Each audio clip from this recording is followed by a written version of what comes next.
What's up, YouTubers? So before we get started with this video, on SportsCenter, they're going to be talking to Kawhi Leonard about how the LA Clippers beat the Dallas Mavericks in Game 6 of the first round. So let's see what they have to say about that. There will be a Game 7 Sunday, 3:30 Eastern on ABC. The Clips will try to be the first home team to get a win here. Three little things on this back-and-forth series thus far. We will get to that in just a moment as Kawhi Leonard is joining us right now live on SportsCenter. Kawhi, Scott Van Pelt, good to have you on with us again. Congrats, you were absolutely dominant tonight with 45. 25, the most shots you've taken in a game this series. How much of that is a conscious decision to say the hell with it? If we're going to go down, we're going to go down with me shooting. I didn't have that mindset tonight. I came in with a defensive mindset, just trying to share the ball with my teammates. And, I was able to get a rhythm and I started knocking down shots. And, at that point, I just started being aggressive. But definitely, I did not want to go home. Exactly. Kawhi Leonard took care of business like always. He didn't want to go home, so he made it happen. So let's take a quick look at the stats. So Kawhi Leonard went 45, 6 and 3, 18 for 25, 5 for 9 for the 3-point. He took care of business and made sure he forced a Game 7. His teammates helped out too. Reggie Jackson went 25, 9 and 4, 8 for 15 and 3 for 7 for the 3-point. Paul George did good too. He went 20, 13 and 6. He had 13 rebounds. That man was hustling.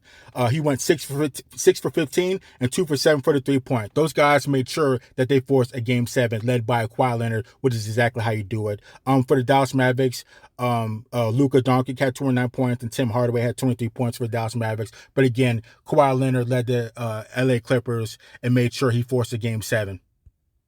Understood. And particularly in that third, watching you play, I think there's times where you're absolutely in a facilitator mode, but you really seem to start hunting your shot in the third and fourth. Is that the rhythm you were talking about? Definitely. Like I said, I didn't want to go home. I had to exert myself into the game. My teammates found me. I got some open looks, knocked them down, and I just kept going from there. But I still stayed trust with my teammates.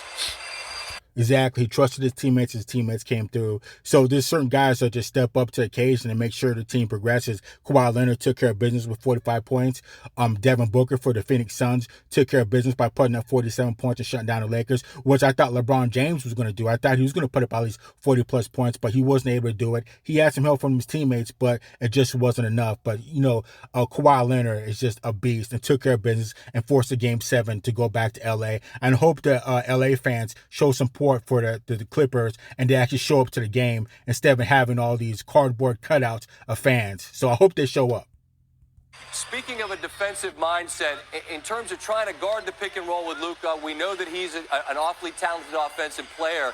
It feels like more and more you're the guy that just you want to be with him regardless. How much of a philosophy shift has it been in terms of what you're trying to do on the defensive end with him? He's a very dominant player, so I'm trying not to just give him no easy looks. That's all you could do with him.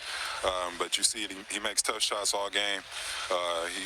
He gets to his spots, he knocks it down. He's a hell of a player. So, like I said, I just try to exert my energy on him, make sure he don't get no open looks, and we're talented enough to switch, and my teammates give me a break out there too as well.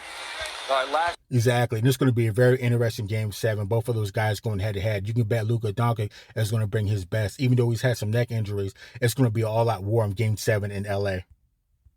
Quick thought. We know that this is the first time in history that it's been road teams that win all 6 games thus far.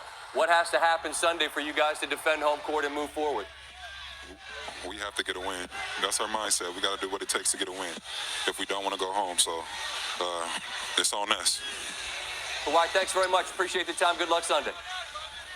Thank you. All right, as we mentioned, 3 little things on this back-and-forth series. Thanks to the efforts of Kawhi Leonard, matching a career playoff high with 45 points, the second most in Clipper franchise history, trailing only a 50-point effort from Bob McAdoo in 1975. Youngsters don't know anything about McAdoo. Nope. But he was a bucket.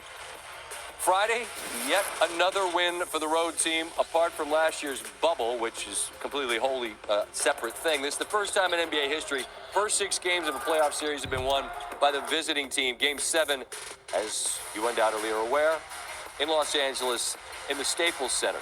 And while this will be Luka Doncic's first ever Game 7, it's very familiar ground for the Clippers stars. Kawhi's 6th, Paul George's 5th. Their last Game 7, though, was in the bubble against the Denver Nuggets, and that game went quite poorly. For them, anyway.